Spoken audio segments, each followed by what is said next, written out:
Today on Locked On Canadiens, Montreal played arguably one of their worst games in years against the LA Kings, and they somehow won. We'll tell you how to feel about that today.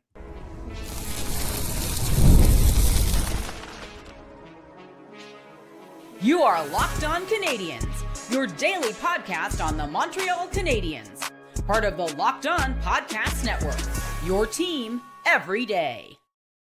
Hello, everyone, and welcome into another episode of Locked On Canadiens. Thank you for making us your first listen of the day, for subscribing wherever you get your podcast, doing that supports us here on the show and ensures you don't miss an episode. And thank you for making us here at Locked On, the #1 sports podcast network. We do really love saying that. My name is Ian Boisvert, also known as @Maybe It's Ian, and I'm joined, as I always am, by the wonderful Laura Saba, also known as the Active Stick. Laura, what happened in Los Angeles on Saturday night? That game made virtually zero sense. No sense at all. I'm just going to say that I love Nick Suzuki so much. And all the Nick Suzuki doubters can go throw themselves in a garbage dumpster. Yep. I think what happened in LA was the second night of a back-to-back. The Habs are kind of struggling. Jakub Dobes had an incredible game. And, there are a lot of things that went right to counter the large proportion of the game that was going wrong. Yeah, it's true. Hey, we're going to cover that. We'll cover that game. We'll cover the game against Anaheim. Before that, we'll do a weekly recap of sorts. I kind of want to drill down on the fourth line, who has become the subject of a lot of criticism, and I think unjustly so. So we'll talk about them, and then we'll give our feelings about the Canadiens' trade deadline in action. We'll talk about the winners and losers of the trade deadline tomorrow. We'll let that breathe a little bit, but we want to specifically talk about what the Canadiens didn't do, what they might have been up to, and figure out what might be on the docket come this summer. But let's start in California. They take 3 of 4 points in the back-to-back between Anaheim and Los Angeles. The Anaheim game, they just kept blowing leads. They had a power play in overtime. They generated nothing of consequence on it. They lose in a shootout where they shoot Nick Suzuki again in the shootout, despite the fact, I'm on your team with Nick Suzuki doubters can shove it, but I don't think that they're putting him in a position to succeed by throwing him out in the shootout over and over again. Listen, Nick Suzuki is my favorite player. He's my favorite Montreal Canadian. He's my favorite current NHLer. And I don't think he should be anywhere near that shootout. He should be like number 10 to go. Yeah. And the fact that they got to Kapanen before even trying Slafkovsky, I think is crazy. I genuinely don't get the decision-making there. I guess once you get beyond the top three, it is sort of just, well, we had a plan and now it's out the window. I don't know who else I'm going with. The one major point I want to talk about with that Anaheim game before we get to the meat of this sandwich, which is the LA game. Sam Montembeault, he just, I think he's cooked, you guys. We watched that. So we turn on that game. I hope you were ready on time because 20 seconds in, they get scored on. And it's the 8th time this year that Sam Montembeault gives up a goal on the first shot. But hey, they're offside. And the Canadiens have to take a timeout to make sure that he's offside. Could you imagine if it went differently and they reviewed it and it wasn't offside and they burned a timeout, they're down 1-0, and they're going on the penalty kill all 20 seconds into this game? That would have been disastrous for Montreal in that game. Yeah. Thankfully, that didn't end up happening. That's the kind of thing. That's the kind of narrative like an Ottawa or a Toronto does. It's not a Montreal Canadian. Yeah. But okay, so you get bailed out, right? And you go, okay, cool. We don't have to. We're back to, and they gave up another goal. Before you could even get the narrative out, okay, maybe this is a restart and it's over. Yeah. Granted, nothing Montembeault could do about that. They gave up a 2-on-1 down low, and they get scored on. But Montembeault gives up the first shot on goal way too often, constantly. That was the 8th time, and he did it twice in that game, which is astounding that's even possible. Even without that, though, he never seemed to know where his net was. He was flying all over the place, and not in the same way that Jakub Dobes does to make a powerful save. He was losing his net the entire night. We need to move past this guy at some point, right? I don't know that he makes it to next training camp with the Canadiens. Correct. I don't if it does, it's because they weren't able to figure out a solution, honestly. But I think the Montreal Canadiens are fully aware of what their goaltending situation is. We'll get into that in our third segment too. But Jakub Dobes, as chaotic as he is, he can be trusted much more. Yeah, and with that, let's jump to the LA game, because I think that this one started off terribly. They were outshot 16-1 in the first period. The last time that they only got one shot on goal in a first period was in 2023 against the Los Angeles Kings. This team That's kind just eats the Canadiens alive. I don't understand how this continues to happen, but of course it was them. And I remember sitting there, after the end of the first period, just being like, I don't want to watch this anymore. I'm kind of done with this. And then thinking, well, maybe they can flip the narrative here. And instead of making that a period the Canadiens regret, if the Canadiens can get a lead here and win this game, that's a period the Kings regret, not taking advantage of the fact that they got 16 shots and the Canadiens only got one, and you only scored one time. You had 3 power plays in the first period and you couldn't score. And ultimately, that is what ended up happening, but it definitely didn't go that way for a while. No. There's a lot in that game that did not go well. I want to focus on that second, but first, the top line: Nick Suzuki and Juraj Slafkovsky and Cole Caulfield doing some not front of the line hero stuff. On the winning goal, he steals the puck in the offensive zone and sets up Slafkovsky, who's able to find Suzuki on the other side. But Suzuki and Slafkovsky just kind of put this team on their back for that game. You can throw Hutson in that category as well. What did you love about them in this game? Honestly, well, the whole game, I know it didn't show as much on the score sheet. The whole game, it felt like there was like this energy on Lane Hutson where it felt like he was like, all right, I'm going to do it myself, right? Like things weren't working and I could see him everywhere. I could see him really like physically just trying to will the puck into the net. And I really felt like there was this one point where I was thinking, I was like, okay, this kid is the only one working right now. Like he's the only one doing any work. Then obviously Jake Evans and then it like righted itself. But like when you saw that, like that stat line, that one shot in that first period, I feel like he was the first one to take that personally.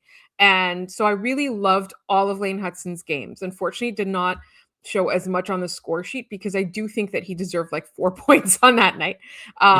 And Cole Caulfield, very, very similar. Like I know like a little bit quieter than Nick Suzuki and Slafkovsky in this game, but still doing the work and creating the chances. I don't know necessarily that the second and third line were even at the game. Yeah, that second line is a challenge. I will say, I think the Bolduc Doc line had been pretty good.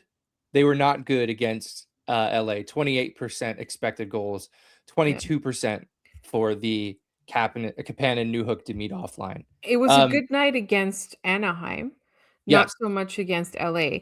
Also, so like Kapanen was the player who was played the most. The forward who was played the most in that game against LA, which blew my mind. Really? More than Nick Suzuki. Well, I think they needed to give Nick Suzuki a rest because he played 23 minutes the night before. Yeah, it goes the time on ice in all situations goes Lane Hutson at 21:55, Noah Dobson at 21:31, Oliver Kapanen at 18:34. Then you get to Carrier at 18:31, and then you get to Nick Suzuki. Nick Suzuki was the 5th most utilized player on the Canadiens. He had to be. He played too much against Anaheim. Still had 3 points. Still had 3 points. And I think like that's going to be like, so this is the first of 3 sets of back-to-backs the Canadiens have in a row. They'll play Tuesday, Wednesday with travel. Then they'll play Saturday and Sunday, both at home, which is nice. But Saturday and Sunday is another back-to-back. Going back to goaltending on this, like you don't think about playing Dobes in both in back-to-back games, do you? Because I really I look at this and I go, you cannot start Montembeault and expect to win a hockey game right now. I know, but I also think that Dobes got tired when he was played too much, and it set off like I don't know. It was like an 8-game bad streak. I can't. It was a lot of bad games after that. So you have no choice. You have to play Sam Montembeault, and it's unfortunate unless you call up what not Jacob Fowler, the other one. Like Kaiden? It's like why you not? want to. Can I keep ask wanting you, to why want not Capo Fowler? Kapanen. Why not Why Fowler? not Fowler? Why not? Doesn't you already did it. I know, but doesn't Laval need him? Yeah, Montreal needs him. At one point, like I get like keeping him in Laval for his sake is Yes. definitely a noble cause, and if that's your argument, I'm totally on board with that. So what But you call up Fowler for two back-to-backs this week? yeah, Okay. I'd I'm not play. against it. I would play him. I'd play him against Toronto because Toronto is what they are. Mhm. I'd play Dobes against Ottawa, Yeah. like, and then the back-to-back against the California teams at home. Take your pick. I don't really care who plays either of those games, but like, I'm just really worried that this is it for Montembeault. Like, he is not doing the things you need a goaltender to do at the National Hockey League level. It's not like he can make saves and can't win games. It's that he can't make saves. Right. The One job. Canadians can outscore a lot of their problems. Like, it's not like Dobes was absolutely lights out perfect. He gave up a stinker against LA and they still won Yeah. because it was one stinker instead of three. Like, you have to limit the damage. These are not perfect goalies. They're not expected to be perfect, but they have to not just let things spiral out of control like they constantly do. All right, we'll leave that there. And we come back, we'll touch on our weekly recap, a more focused look at certain things that we liked and didn't like this week. And we'll take a look at the fourth line because I think they're the subject of a lot of criticism lately, and unfairly so. And we'll get into that in just a minute here on Locked On Canadiens. Spring is a natural reset point. And if there's one thing that can quietly cost businesses money, it's messy communication. Missed calls, scattered texts, no clear thread on who said what. That's why today's episode is brought to you by Quo, spelled Quo, the smarter way to run your business communications. Quo is the #1 rated business phone system on G2 with over 3,000 reviews, trusted by more than 90,000 businesses. It lets your entire team share one business number so you never miss a call, text, or opportunity. The things I love the most, everything lives in one clean thread. Calls, texts, voicemails, they're all very readily available and easy to find. The whole team sees the conversation so nothing falls through the cracks. You know who's working on what, who's talking to who. And the AI summaries have save serious time by logging calls and highlighting the next steps automatically. It just makes your business feel more organized and responsive. Make this the season no opportunity and no customer slips away. Try Quo free and get 20% off your first 6 months at quo.com/lockedonnhl. That's quo.com/lockedonnhl. Quo, no missed calls, no missed customers.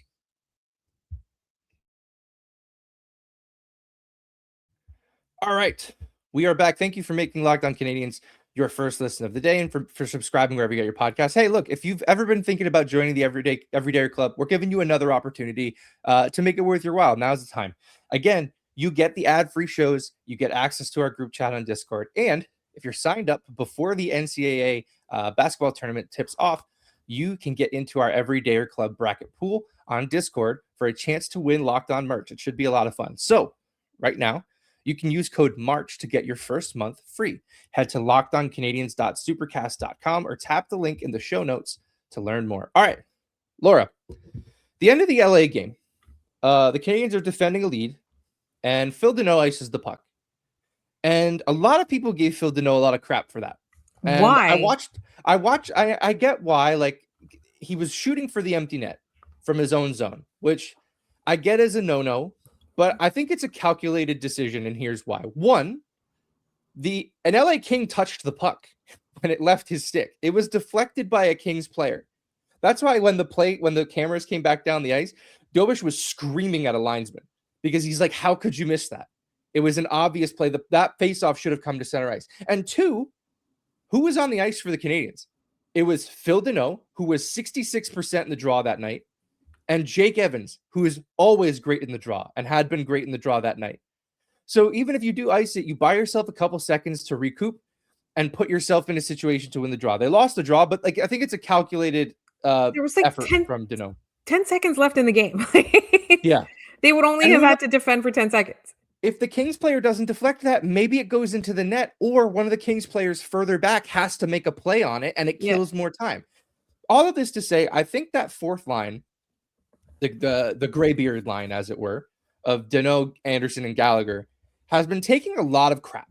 Yes. And I don't know that I agree. In the 3 games on this California trip, in LA, they were a 66.7% expected goals. In Anaheim, 55.6% expected goals. and in San Jose, a 73.1% expected goals. They had a really bad game against Washington, a game that the Canadiens handedly won, but those are their last 3 games. They were fantastic. Danault was 66% on the draw against LA, like I just said. He hasn't been under 50% in a game in 10 straight games. Yeah. He is doing exactly what he was brought in to do. I think a lot of people expected Danault to come in and be the guy he was when they went to the final, which was their de facto number 1 center, which is not a reasonable expectation for what this guy was going to bring in. He's 5 years older than he was. Yeah. Yeah. He was I think at the time he was on the wrong side of 30, or he was approaching it, right? Like, this was always, and the Canadiens didn't give up much, and it's not like he's under contract for another 9 years. The same people who would tell you that Danault was a bad trade because he's old and has term on his contract are the same people who wanted to trade for Nazem Kadri, so don't pay them any mind. Like, that's not. But I will say, like, I think that the reason that line gets criticized a lot is not because of the majority of their play. It's because they overextend, and there are shifts where they spend too long on the ice and they get burned. If their shifts are, we start in the defensive zone or the neutral zone and we work the puck down low and we create an offensive zone faceoff, that line has done its job. Again, like the one of the more cinematically is one of the more cinematic moments of that game was the pile up in the net. And yes, Lane Hutson creates it by, creating chaos behind the net. But what line is that? It's the fourth line. Right? So I think we need to chill on that line. They are, the last 3 games, when they are on the ice, it is a net positive for the Canadiens. So we need to relax. I think that, like, there was so much, like, attention on that one Danault play. I also want to say, like, there were some people that thought that Jakub Dobes was screaming his head off at Danault. He wasn't. He was yelling at the linesman. That's an insane thought, by the way, that a goaltender in a game where they're winning is screaming at one of his own players. Like, even the most intense goalies in the history of this game don't do that. Yeah. That's an insane thought. And I saw it a lot from a lot of people who should know better. And this is what sent me on this whole, like, you guys need to chill on this Phil Danault hate. Yeah. Yeah. Although I completely understand it, yelling at the officials like that, because that's what I look like when I'm watching TV. I look exactly like Jakub Dobes yelling at that linesman. Yeah. Most normal NHL moment, yelling at a referee. Awesome. Yes. Can I also just say one thing about Nick Suzuki and Slafkovsky in that LA game, which, we should have, they were both not that great to start that game. Like, it was like, I was looking at that and I was like, this might be Nick Suzuki's worst game this season. And then they just kind of turned it around magically. I love that. And you could see it visibly shift too, because there was this goal. I can't remember if it was the second LA goal, but Slafkovsky missed it.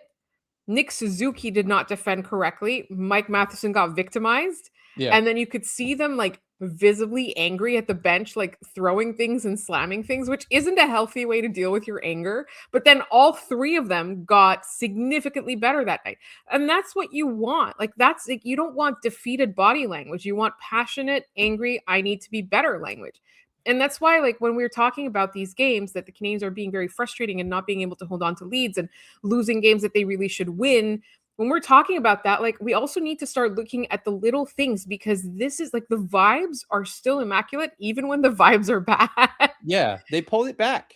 It was again, their ability to come back in these games, not only in score but mentally, right? They're never mentally out of a hockey game, which I think is more important than, finding the 2 points in these moments. The fact that mentally these players can go, yeah, we're down a goal, who cares? Yeah. We have the firepower to get back in this. And I know, like, people are sick of hearing about how this is the youngest team in the NHL, but there's also an advantage to this, because if this is the culture that you are breeding, then all these younger players will grow up with that culture saying, oh, we had a bad game. I'm in the middle of a bad game. I can turn that around and have an effect, right? Like, you don't, like, you see so many body language issues with toxic teams and all of that. And then you look at all the rookies on those teams, you're like, what are these guys learning? Are these guys going to be able to, like, grow into winners? Whereas in Montreal, it's very, very, like, I really love the culture that they've built here. Yeah. One thing this week that they need to change, Matheson Guhle doesn't work. Stop it. Matheson Guhle has been awful every time they've been on the ice together. Against Anaheim, they were a 2% expected goals, and against LA, they were a 7% expected goals. Back-to-back games of single-digit expected goal percentage. Stop. We can't. It's a non-option. What was That that? should get you fired. Maybe, but I also don't like. I just don't know what they do. I know a lot of people are like call up Reinbacher, and maybe, but like the Canadians, they haven't done it yet. Maybe if Reinbacher has a couple more great games for Laval and the Canadians continue to struggle defensively, that conversation is going to get very loud, just as it did with Fowler earlier this year, right? Fowler was great. The Canadians goaltending was struggling. They said, we got to do something. Might as well give him his first NHL game. I mean, it would be something if it happened on this next stretch at home. They've got 3 of their next 4 at home. Saturday night at home that we saw Florian Jacki in that moment earlier this year. Like, I think the Canadians recognize that that's a fun way to introduce guys to the National Hockey League. All right, we'll leave that there. Canadians 3 out of 6 points on this trip. So not exactly 4 out of 6, but considering how bad they play, you start the car and you drive as fast as you can away from California. We'll leave it out there. When we come back, we'll go backwards to the trade deadline. We'll talk about what the Canadians didn't do and potentially what they might have had cooking up, because there's a lot of smoke that they had something big being worked on. And we'll get into that in just a minute here on Locked On Canadiens. There's nothing like being in an NBA arena. The crowd, the energy, the moment. Getting tickets, though, that part hasn't always been so simple. That's why Game Time has become the go-to app for securing tickets fast, without the hassle. It puts the advantage back where it belongs, with you, the fan. Look, we're no strangers to Game Time here on this show. Laura and I, every game we've gone to together, we've used Game Time to get the tickets. We pull up the app. We love seeing the all-in price up front. There's no surprise fees at checkout, which is great if you're working with a bunch of people to try to get tickets to a game. You can throw one number at them. This is how much I need from you to buy this ticket. Being able to see the view from the seat before buying makes the decision easy. We can all know exactly what we're going to be able to see and whether or not it's worth it. The zone deal stood out. You choose a section, Game Time picks the seats, and you save. Everything just feels quick, intuitive, and stress-free from start to finish. It's why we always use it. Laura and I are always using it to go to games, and we will always use it to go to games because it is really that easy to use. Take the guesswork out of buying NBA tickets with Game Time. Download the Game Time app, create an account, and use code LOCKEDON for $20 off your first purchase. That's code LOCKEDON for $20 off. Download the Game Time app today, and remember, it's gametime.co, not gametime.com. All right, home stretch for you on this Monday. I hope if you're listening to us on your commute, I hope you're getting there safely. I know a lot of people listen to us first thing in the morning. So if you're on a train, if you're driving, get to work safely. Don't speed. Slow down. Anyway, the trade deadline was on Friday. It was not much of anything for the Canadians. They made 0 moves. And honestly, you watch the 2 games that followed and you go, that's why they didn't do those things.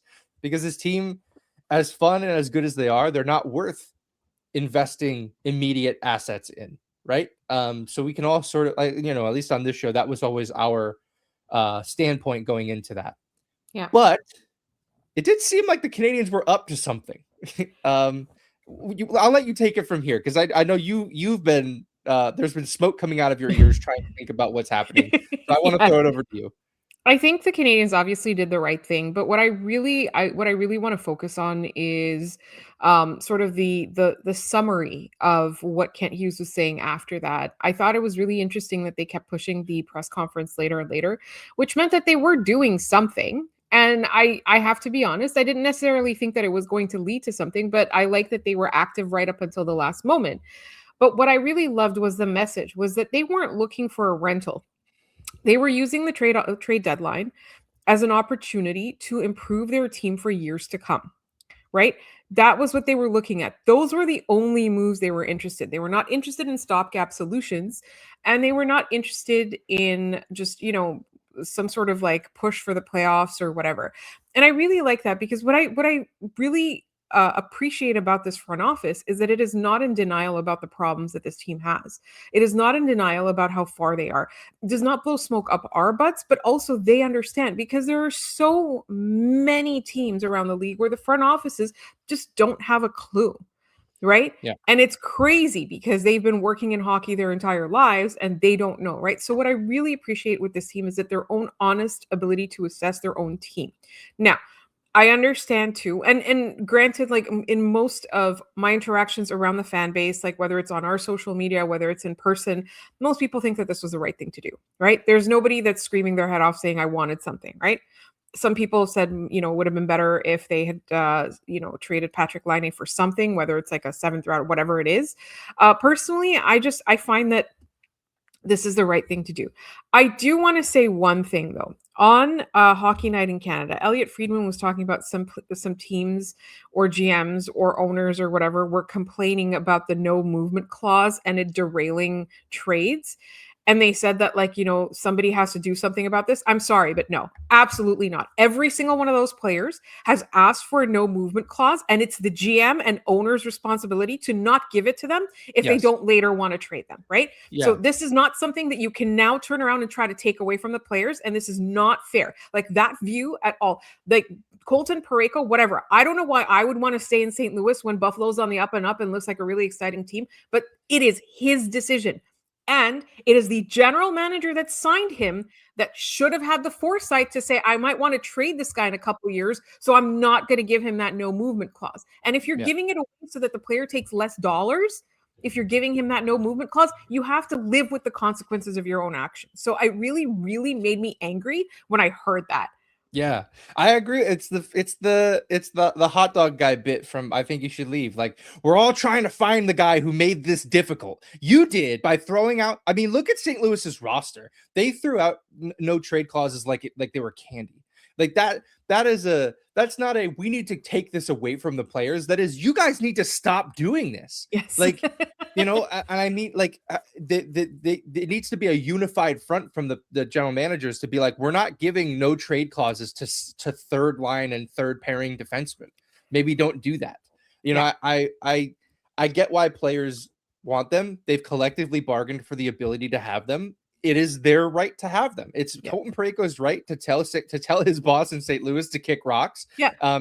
Is it going to make life for him difficult in St. Louis moving forward? Probably. Yeah. But Elliot Friedman said that Parayko probably wasn't the only one out of St. Louis who rejected a trade based on their no trade clause. I mean, last year people gave hell to Marner. Like, his wife was literally just about to give birth. You know what I mean? Like, if there's a time for you to use your no movement clause, that is it, right? Yeah. You earned it. Anyways, I derailed this entire conversation. We wanted to talk about speculation as to what Kent Hughes was working on. There were some rumblings that it was Nazem Kadri, but I really don't believe that. I honestly, I do think that there is a lot of truth to the fact that the Canadiens might have been interested in Robert Thomas, which we might not have been, but I get why the Canadiens would think that. But I personally, I don't think they were working on something that was as massive as, like, just changing the entire structure, but it seemed big. And I'm wondering if there was a defenseman involved. Yeah, Friedman wouldn't say what it was, but he kept saying it was big. And you read through the tea leaves on what Kent Hughes said. He said that they had other moves lined up if they were able to do something. Like, if they had something they had to do first, that if they were able to do, they'd have other moves. That, to me, it's plainly obvious that was, if we could have moved Patrick Laine, we would have had other stuff to do. Yes. But they couldn't do that first part, so it stopped them from doing everything else. So for me, I honestly, and I know this is a little bit crazy, I was wondering if they're working on a sign and trade for Sergei Bobrovsky for a short period of time. I get, like, the goaltending's an issue. I just don't know how much of this is we can just keep throwing money at this problem and see if it fixes it. Like, because, like, look at Edmonton. They keep doing that and it's not working. Right. It hasn't worked yet and it won't work. Canadians really need to not do that. Right. Like, I think, especially with, Dobes being so young and Fowler being on the way up, they're in different situations. The Oilers kind of have to do it right now because they don't have anybody in the pipeline, and they also don't have the luxury of time to sit around and wait for that goalie to show up. They're in their window. Yeah. The Canadians have time. They're not in their window yet. Morello's line, if you have time, use it. They need to use the time that they have to develop their goaltenders and not make another mistake, which might be giving Bobrovsky $7 million to play goal for them for the next 3 years. Like, that's not good, in my opinion. I get where the thought process is, but I wouldn't have done it. It was just one of the things. And then there was one that I saw, but admittedly, I didn't think of this myself, but there were some people wondering if it was Jason Robertson. That was me. I was wondering that like 2 weeks ago. No, I know. No, You were proposing that 2 weeks ago. My question was, were they listening to you? Probably not. Nobody does. Yeah, but it would have been really funny, but, like, I don't know that Dallas is willing to, like, close the conversation yet. I know they're not willing to give Jason Robertson the amount of money he wants, but I don't know if Dallas was willing to end that conversation yet Yeah. with Jason Robertson. Yeah, and I don't know what their plans are. I think this offseason or this playoff run for them will illuminate where they're headed. Because they bought a lot and they're in a division that's really tough. This is Dallas. They're in a division that's really tough, and I can't help but feel that if they don't win, if they come up with a first round exit, like I'm really curious to see what happens there. Yeah, maybe they can give us Jake Ottinger. Maybe Jim Nill is his contract as GM is expiring. So like there might just be a complete changing of the guard in Dallas, because they look at this, they go, okay, that's kind of it. We're gonna wrap it up here and try again in another couple years. Do like a retool or something. So did you have any guesses? My guesses were Bobrovsky and Robert Thomas. And then I stole a guess from the Habs fan base at large, which was Jason Robertson. What was I yours? know Hughes had said that they were working on with conversations on players that haven't been rumored, and that's why Jason Robertson to me feels like might be the guy, or a guy. I'm not going to pinpoint one dude. There's like it would also be big. Players. Yeah, it would be big. And I think the Canadiens are well positioned to tackle this at the draft and tackle this once the season ends. And we'll see where they net out. Like I don't think they see these sort of inflection points as moments for them to take advantage of a lot of noise and slide underneath it and be, stealthy, like the Doc trade. Like nobody saw that coming, right? Yeah. They see moments like the draft and all of that to be the guys, to be the people that show up and make a big move. Trade deadline has not been that for them yet. Yeah. And maybe it never will be. And that's probably a wise choice at this point in this team's build. But eventually they're going to have to make some moves at the deadline. This wasn't the year for that. I think what's really interesting is that even the Patrick Laine trade, which like he had like 2 years left on his contract, everything is a long-term vision. Like not necessarily bringing Patrick Laine here for the long term, but rather bringing Patrick Laine here so everybody else can experience what the playoffs is like. Right? Yeah. He wanted to reward a team that worked really hard. That meant let's have a little bit more fun. Let's bring in a little bit more offense, right? So I really appreciate that this team is always focused on the long-term implications. There will be a time where short-term is warranted, but that is extremely, extremely in the case when they are fully in their window and there's like, an injury happened and they need depth or something like that. Like, yeah. I don't see this as a team taking on rentals unless it's going to benefit them in some way. Yeah, it's when all their for me, it's when all their top prospects are playing in the NHL and having a serious impact. It's when Hage is here and he's playing an impactful role, and Ryan Blocker's here and playing an impactful role, and Jurovsky is either here or he's already gone. Like that to me is when it's windows wide open. You have to think about winning a Stanley Cup, and nothing should get in between you and that goal. And right now the Canadiens aren't there. No, right now nothing should get in between long-term development. So like whether or not, which we want them to make the playoffs, they are quite likely to make the playoffs. They're not guaranteed, right? Especially with all these surges everywhere, and the division being so tough.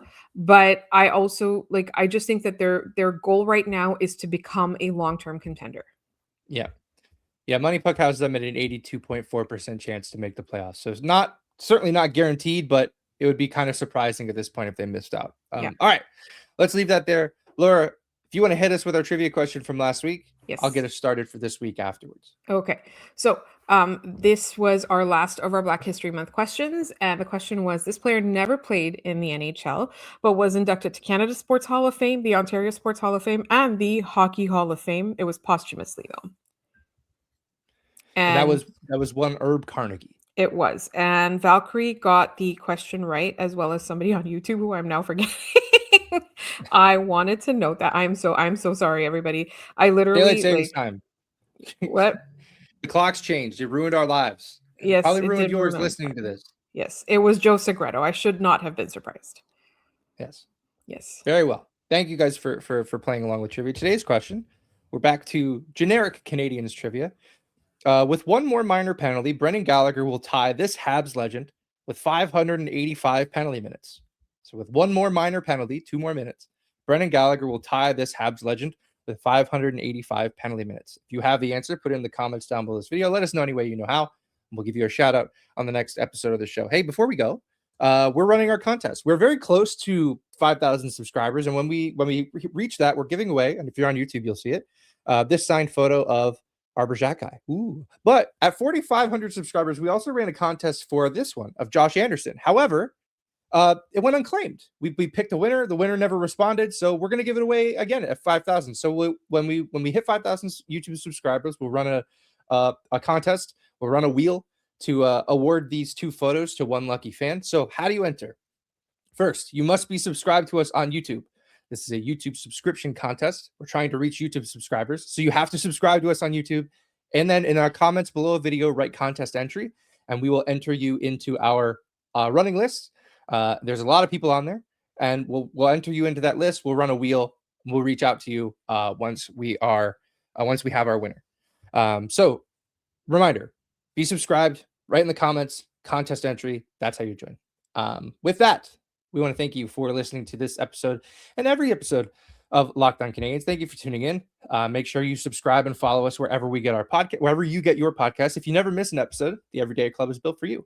Get Locked On Canadiens ad-free, plus members-only Discord access and more. Head to lockedoncanadiens.supercast.com to join the club. For those of you on video, we send you to the first ever 24/7 national Locked On Podcast Network YouTube channel. On audio, make sure you make your second listen, NHL Game Night on Locked On NHL. You can find the show everywhere we're posting things at Locked On Canadiens on Blue Sky, Instagram, and TikTok. You can find us via email, lockedoncanadiens@gmail.com. We do a mailbag every Friday, so send in those questions. We love hearing from you guys. We love getting, letters from you guys. We love hearing from you. Any way you guys want to reach out to us, we really enjoy it. So make sure you're doing that. You can find me at Maybe It's Ian. You can find Laura at The Active Stick. Thank you for tuning in, and we'll see you guys tomorrow with our weekly forecast.